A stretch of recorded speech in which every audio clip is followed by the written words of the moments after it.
성경 봉독하겠습니다. 오늘 말씀은 창세기 22장 15절에서 18절까지 말씀입니다. 구약 성경 28페이지입니다. 창세기 22장 15절에서 18절까지 한 절씩 저와 여러분이 교독하시겠습니다. 22장 15절입니다. 여호와의 사자가 하늘에서부터 두 번째 아브라함을 불러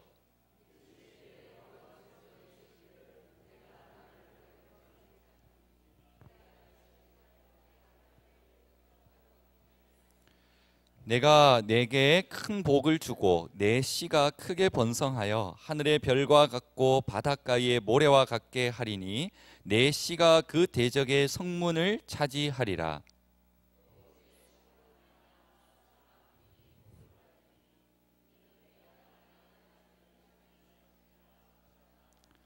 아멘. 오늘 큰 복이라는 주제로 말씀을 나누겠습니다. 계속해서 제가 이 수요일마다 저는 고난에 대한 말씀을 계속 드렸었습니다.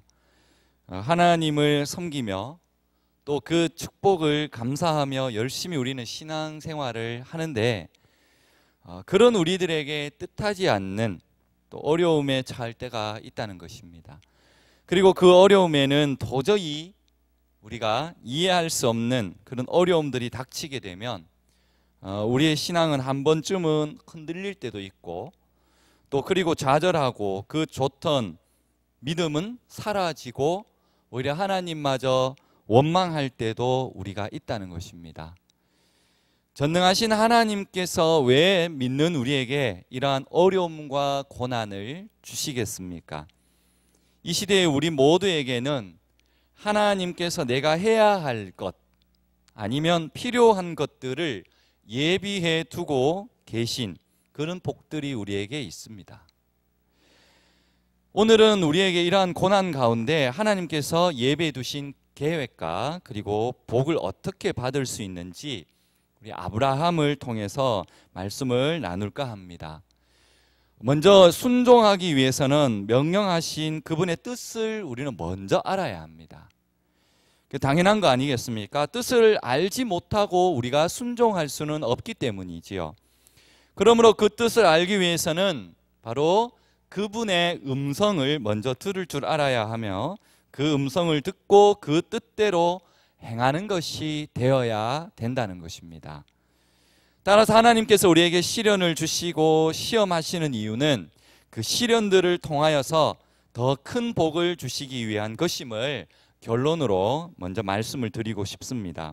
이것은 하나님의 그 약속을 믿고 의지하고 그리고 소망하는 사람들만이 가지는 이러한 특권이 우리에게 있다는 것입니다. 아브라함은 그 신앙으로 당대의 축복뿐만 아니라 그 후손까지 복을 받는데 사실 그 후손이라고 말하니까 그냥 몇 대까지는 간 거 아닐까라고 하지만 수천 대까지 복을 받는 좀 더 자세하게 말하면 자손 대대로 복을 받는 복이 되었습니다. 이처럼 아브라함과 이삭과 야곱의 축복, 즉 아브라함이 받은 복이 이삭이 받게 되고 그리고 이삭이 받은 복을 야곱이 받게 되고 계속해서 이런 복이 계승되어져 가서 계속 후손 대대로 받게 되는 것이죠. 결국 그 복이 지금 저와 여러분에게까지 이룬 줄 믿습니다. 성도 여러분, 여기 계시는 분들은 거의 대부분 부모님이 되시죠. 네, 두 분만 아닌데 부모님인 우리가, 그러니까 우리의 소원이 무엇입니까? 그냥 우리가 우리 때에서 잘 먹고 그냥 잘 사는 것이 우리의 소망은 아닐 것입니다. 좀 더 생각해 보면 자식들 또한 하나님의 복을 받는 것이 우리의 소망이 아니겠습니까?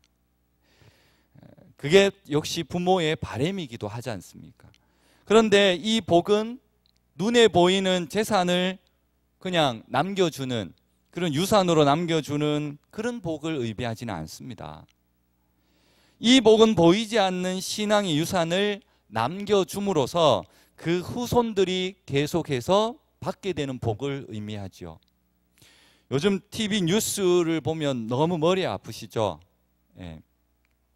마음도 너무 속상하고 배신감을 표현할 수도 없듯이 너무나도 참 시대가 그렇게 흘러가고 있는 것 같습니다. 그런데 눈에 보이는 것이 복인 줄 알고 영원한 줄 알고 그것을 어떻게 보면 물려줄 생각까지 하고 있었죠. 대대로 물려주고 싶었겠지만 그것은 바람에 나는 겨와 같다는 것입니다. 모래 위에 집은 집과 같다는 것이죠.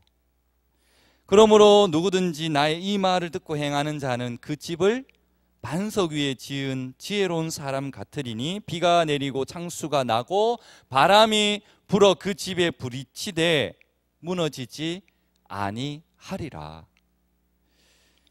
주추를 반석 위에 놓은 까닭 아니겠습니까? 그런데 반대죠. 나의 이 말을 듣고 행하지 아니하는 자는 그 집을 모래 위에 지은 어리석은 사람 같으니 비가 나고 창수가 나고 바람이 불어 그 집에 부딪힘에 무너져 그 무너짐이 심하다라고 말씀하셨습니다. 그들이 아무리 많은 힘과 그리고 권력을 가졌다 해도 한 번에 무너져 버리는 것을 우리는 보게 됩니다. 그들이 많은 것을 소유하고 누려도 결국에는 감추인 것이 없이 다 드러나게 된다는 것입니다. 하나님 앞에서 우리가 어찌 감출 수 있는 것이 있겠습니까? 하나님은 빛이 되시기 때문이시죠. 예수님께서 마태복음 7장에서 열매로 그들을 아신다라고 말씀하셨습니다. 좋은 나무마다 아름다운 열매를 맺고 못된 나무가 나쁜 열매를 맺나니 좋은 나무가 나쁜 열매를 맺을 수가 없고 못된 나무가 아름다운 열매를 맺을 수 없다. 아름다운 열매를 맺지 아니하는 나무마다 찍혀 불에 던져지느니라. 그러므로 그들의 열매로 그들을 알리다라고 말씀하셨죠. 그리고 주여 주여 하는 자마다 다 천국에 갈 것이 아니요 다만 하늘에 계신 내 아버지 뜻대로 행하는 자라야 들어간다라고 예수님이 말씀하셨습니다. 우리의 복은 이 땅에 있는 것이 아니라 천국에 있는 것임을 믿으시기 바랍니다. 그래서 그 천국의 복을 소유하는 것은 마치 바로 아버지의 뜻대로 행하는 것이 된다는 겁니다. 우리가 이 땅에 살아가고 있는 것은 그 어떤 열매를 맺고 살아가고 있느냐가 중요한 것이죠. 그 열매를 맺기 위해서는 그러면 어떤 뿌리를 우리가 가지고 영양분을 받고 자라느냐에 또한 있는 것입니다. 세상의 풀들은 마르고 아름다운 꽃은 결국 시들지만 우리 주님의 말씀은 영원한 줄 믿습니다. 그 말씀의 뿌리에서 아름다운 열매를 맺기를 축복합니다. 창세기 오늘 제가 읽은 22장은 하나님이 아브라함을 처음 부르시는 말씀이 먼저 앞에 있었습니다.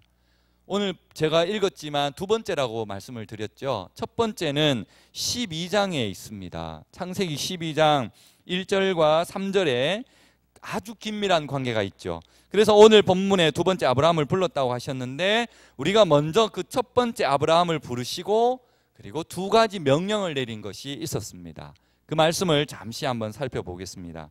창세기 12장 1절에서 3절입니다. 여호와께서 아브라함에게 이르시되 너는 너의 고향과 친척과 아버지의 집을 떠나 내가 내게 보여줄 땅으로 가라.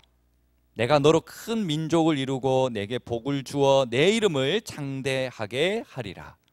너는 복이 될지라. 너를 축복하는 자에게는 내가 복을 내리고 너를 저주하는 자에게는 내가 저주하리니 땅의 모든 족속이 너로 말미암아 복을 얻을 것이라 하신지라. 이게 약속의 말씀이었죠. 근데 하나님은 두 가지 명령을 하셨어요. 그리고 두 가지 명령을 하시고 세 가지의 복을 주셨습니다. 근데 이 세 가지의 복이 뭐냐 하면 바로 첫 번째, 내가 너로 큰 민족을 이룬다.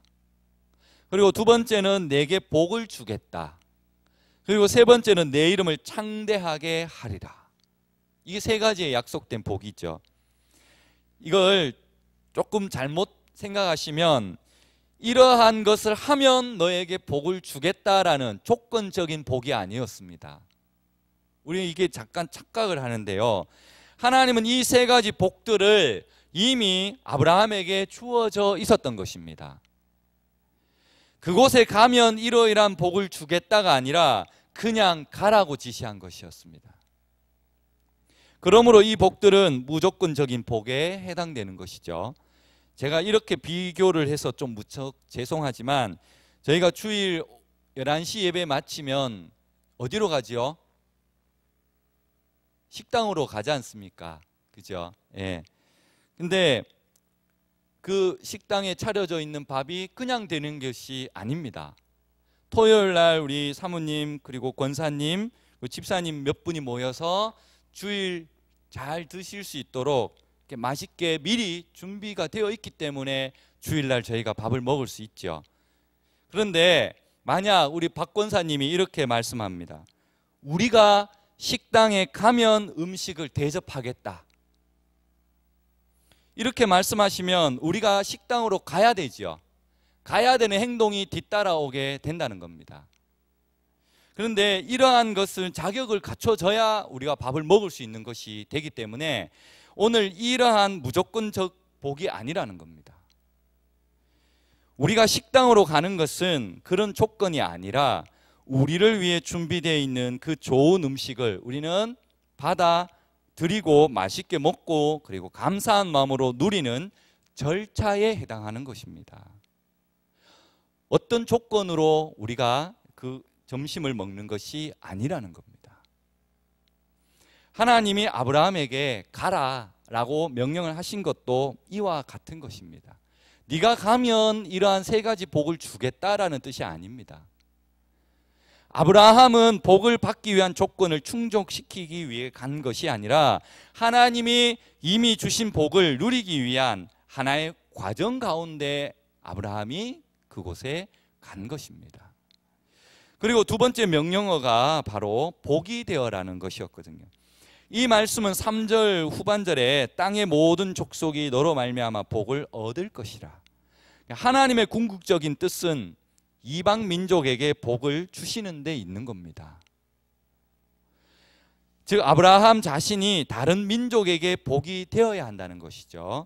따라서 내가 복이 될 뿐만 아니라 나 때문에 다른 사람들도 복이 된다는 거예요. 나 때문에 우리 가정이 복을 받게 되고 나 때문에 우리 회사가 복을 받게 되고 나 때문에 우리 교회가 복을 받게 된다는 것입니다. 즉 복의 통로가 되었다는 것입니다. 어떤 환경이 복이 되고 또 어떤 때가 복이 되는 것도 중요하지만 이것보다 더 중요한 복이 바로 그 사람 자체가 복이 되어야 된다는 것입니다. 오늘 본문 창세기 22장에 오늘 저희가 읽었던 것은 22장 전체의 결과에 해당되는 부분입니다. 그러면 그 과정은 바로 22장 1절에서 14절까지의 과정이에요. 우리가 너무나 잘 알고 있는 과정입니다. 오늘 이 과정을 먼저 잠시 한번 살펴보는 것도 이 결과는 우리가 알고 있지만 이 결과에 해당되는 과정도 못지않게 중요합니다. 먼저 하나님의 명령을 온 힘을 다해서 순종한 아브라함을 발견해야 됩니다. 아브라함의 생은 파란만장했죠. 가라고 했을 때 갔지만 아브라함은 하나님의 명령대로 집을 떠나서 길을 떠났지요. 또 한 곳에 정착하지 않고 그냥 이곳저곳 유랑민으로 생활했습니다. 아브라함에게도 시련은 있었습니다. 애굽에 갔더니 아내를 누이라고 속였지 않습니까? 그래서 큰 망신을 당하기도 했고요. 자신의 조카인 롯이 어디로 갔습니까? 보기에 좋은 기름진 땅으로 갔지만 그곳이 결국은 소돔과 고모라에서 살다가 그냥 심판받게 되었죠. 그리고 롯의 아내는 소돔 기둥이 되고 롯도 겨우 살아서 나왔습니다. 무엇보다도 아브라함은 늦게까지 자식이 없었어요. 그래서 하갈이라고 하는 애굽에서 취한 여종에게 얻은 이스마엘이 어떻게 보면 그에게는 장자와 다름없는 아들이었습니다. 그런데 하나님께서 이 아브라함이 100세 되었을 때 사라를 통해서 아들을 주셨는데 그 아들의 이름이 바로 이삭이지 않습니까? 이런 때에 하나님은 아브라함을 시험하시려고 그를 부르십니다. 시험은 목적은 아브라함이 이삭보다 하나님을 더 사랑하고 있는지를 시험하는 것이죠. 그리고 시험의 방법은 아브라함으로 하여금 그의 아들 이삭을 모리아 산 위에서 번제로 하나님께 드리게 하는 것입니다. 이삭을 가리켜서 뭐라고 하나님이 표현했습니까?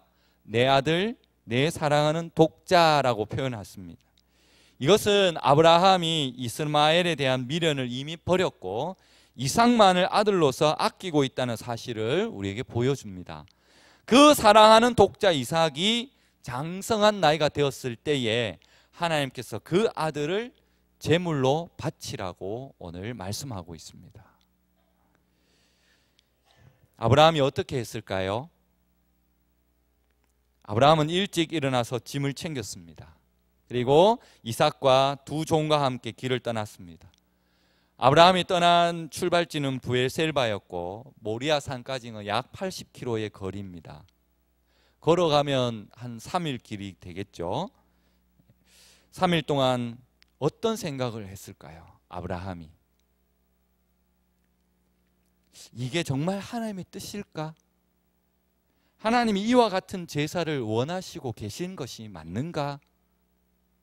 우리는 때로 기도할 때 이 응답이 하나님의 뜻이 맞는가? 하나님이 왜 나에게 이렇게 명령을 하실까라는 생각을 갖게 될 것입니다.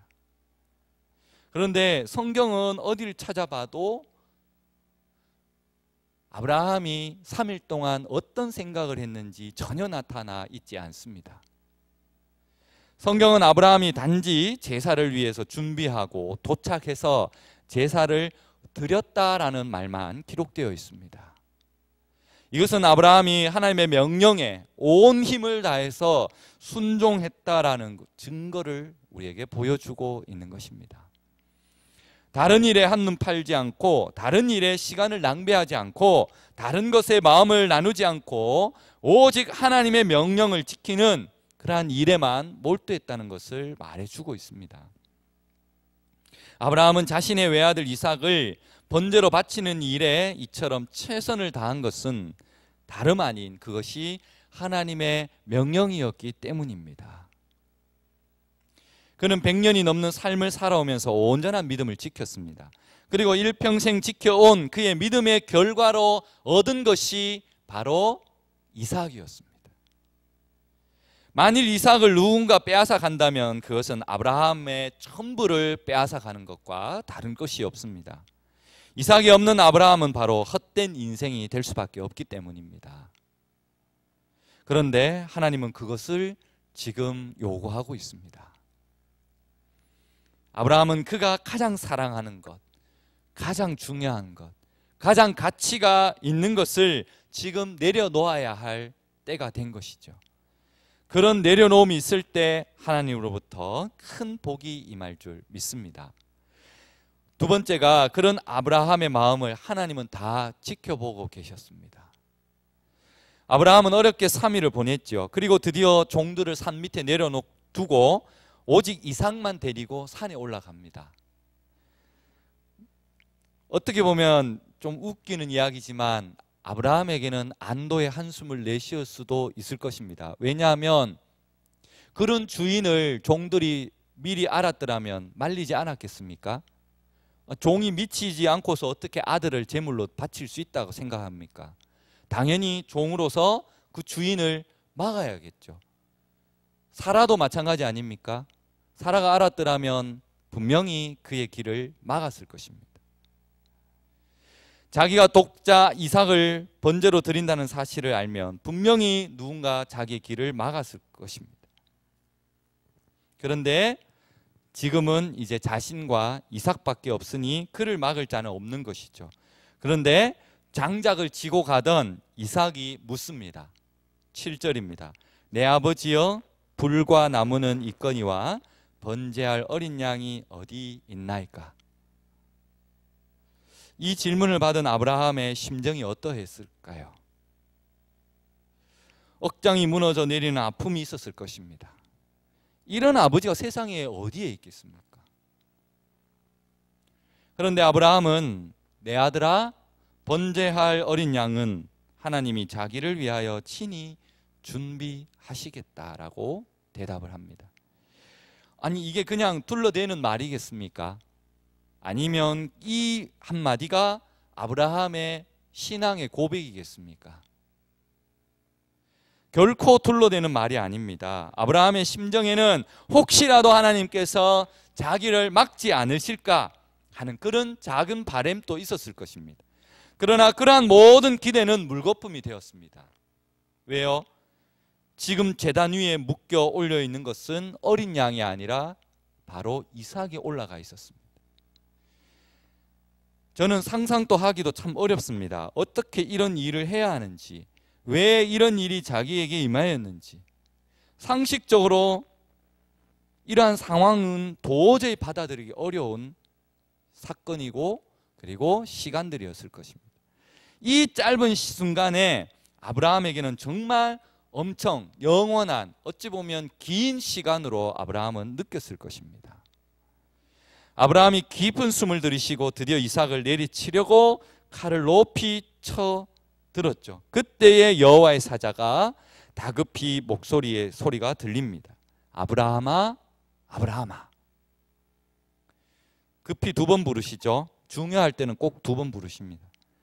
그 아이에게 내 손을 대지 말라. 그에게 아무 일도 하지 말라. 내가 내 아들, 내 독자까지도 내가 아끼지 아니하였으니 내가 이제야 내가 하나님을 경외하는 줄을 아노라. 이것이 바로 둘러대는 말이 아니라 아브라함의 신앙의 고백인 것입니다. 내가 하나님을 경외하는 줄을 내가 아노라. 그는 하나님과의 관계를 위해서 아들까지도 바칠 수 있었던 그러한 사실을 보여줌으로 하나님께 인정을 받은 것입니다. 이렇게 해서 아브라함은 최악으로 치닫던 시험을 무사히 통과하게 되죠. 그리고 오늘 14절입니다. 아브라함이 이삭을 바친 사건 이후에 아브라함은 그 땅의 이름을 우리가 너무나 잘 아는 여호와 이레라고 이름을 불렀죠. 사실 여호와 이레라고 하면 하나님이 준비하셨다라는 뜻으로 우리는 너무나 많이 압니다. 그런데 원어를 좀 더 살펴보면 준비했다는 말 외에도 하나님이 보고 계시다, 또 다른 뜻으로는 두려워한다라는 뜻도 있습니다. 여호와께서 보고 계신다. 그런데 왜 그것을 준비하신다라고 번역되었을까요? 하나님이 먼저 보셨기 때문에 그를 알고 또 준비할 수 있었다는 것이죠. 구약시대의 선지자들이 많이 나오죠. 이 선지자라는 낱말을 다른 말로 정확하게 번역하면 선견자입니다. 선견자가 뭡니까? 미리 보는 자, 미리 보기 때문에 알고 미리 준비할 수 있는 것이 바로 선견자입니다. 우리가 준비하시는 여호와로 생각하면 사실 아브라함 또 모리아 산에 있는 어린 양을 준비되어 있는 것으로 너무 쉽게 생각할 수 있습니다. 그런데 아브라함은 이삭을 번제로 바치려고 하기 전에 어린 양을 찾지 않았습니다. 또한 아무런 머뭇거림 없이 이삭을 주기로 했다는 것이죠. 아브라함은 하나님이 어린 양을 준비하실 것이라 생각하지 않았고, 단지 아브라함은 하나님이 어린 양과 관련된 문제, 즉 번제 드릴 제물에 관한 문제를 생각하시고 살피시고 지금 보고 계신다는 것을 믿고 고백한 것입니다. 이것은 장성한 이삭도 쉽게 결박당할 나이가 아니었음에도 불구하고 그가 스스로 결박을 당한 것은 이삭도 자기의 그 아버지 아브라함이 하는 말을 듣고 그 의미를 깨달았다는 것이죠. 그리고 아브라함의 신앙을 자기의 신앙으로 받아들였죠. 이삭도 하나님이 모든 것을 준비하신 하나님이 아니라 모든 것을 살펴보고 계신 그 하나님을 바라보았고, 믿음으로 모든 것을 하나님께 맡기고 순종하는 것은 바로 그 아버지의 명령에 따르는 믿음이 있었기 때문입니다. 그런데 이 사건이 단순히 시험의 의미만을 갖지는 않습니다. 그냥 아브라함이 시험을 통과한 하나의 그냥 한 사건으로 말한다면 이렇게 중요한 이야기가 아닙니다. 하나님은 표면적으로 아브라함을 시험하는 과정을 통해서 구속사적으로 매우 큰 의미를 지니는 한 사건을 이루시죠. 아브라함이 자기 아들 독자라도 아낌없이 바친 그 사건이 바로 하나님의 독생자 예수 그리스도의 속죄를 말씀하고 계시기 때문입니다. 구약은 신약의 그림자입니다. 구약 시대는 장차 오실 바로 신약 시대를 기다려야 하죠.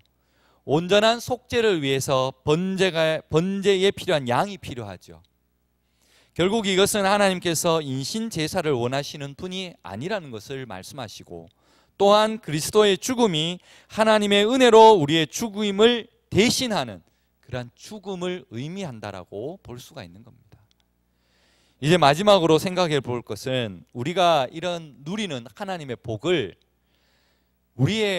비교해 보면 우리의 헌신은 너무나도 미약하다는 것입니다.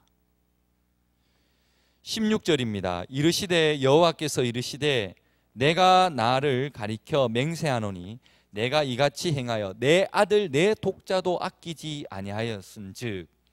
똑같은 말을 반복했죠. 찬송가 79장 3절을 보시면 주 하나님 독생자 아낌없이 우리를 보내주셨네. 십자가에 피 흘려 죽으신 주 내 모든 죄를 대속하셨네. 주님의 높고 위대하심을 내 영혼이 찬양하네. 주님의 높고 위대하심을 내 영혼이 찬양하네. 제가 한번 불러보겠습니다. 주 하나님 독생자 아낌없이 우리를 위해 보내주셨네.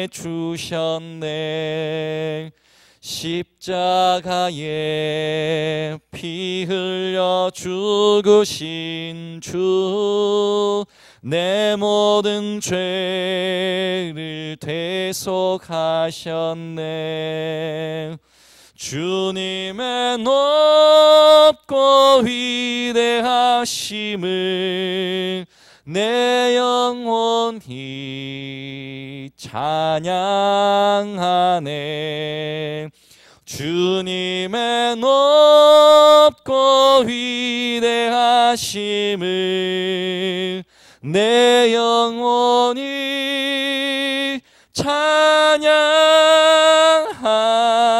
찬양하네. 할렐루야. 하나님이 그 사랑하는 독생자 아들을 정말 아낌없이 우리에게 내어주신 것처럼 우리도 하나님이 원하실 때 정말 아낌없이 우리의 모든 것을 드릴 수 있어야 할 것입니다. 우리는 잘 알죠. 하나님이 장차 역사 속에서 자신이 가장 사랑하는 그 외아들 예수 그리스도를 십자가에서 아낌없이 내어주신 분이라는 사실을 우리는 너무나 잘 압니다. 우리는 그의 희생에 빚지고 있는 것입니다. 그의 십자가의 희생, 그의 죽으심, 그의 피 흘리심 때문에 우리가 용서받고 구원받아서 새로운 사람으로 하나님의 자녀가 되었고 그리고 이 땅에 살아가고 있습니다. 그렇다면 우리는 하나님의 그 희생에 대해서 빚을 지고 살아가고 있는 자들입니다. 그렇다면 여러분과 제가 기꺼이 희생을 할 차례라고 생각을 합니다. 우리가 하나님 앞에 어떤 형식이나 외식이나 의례적인 예배가 아니라 우리 중심에서 나오는 그런 충성심으로 하나뿐인 아들을 바치는 그러한 심령으로 진지한 마음으로 우리는 예배를 드려야 할 줄 믿습니다.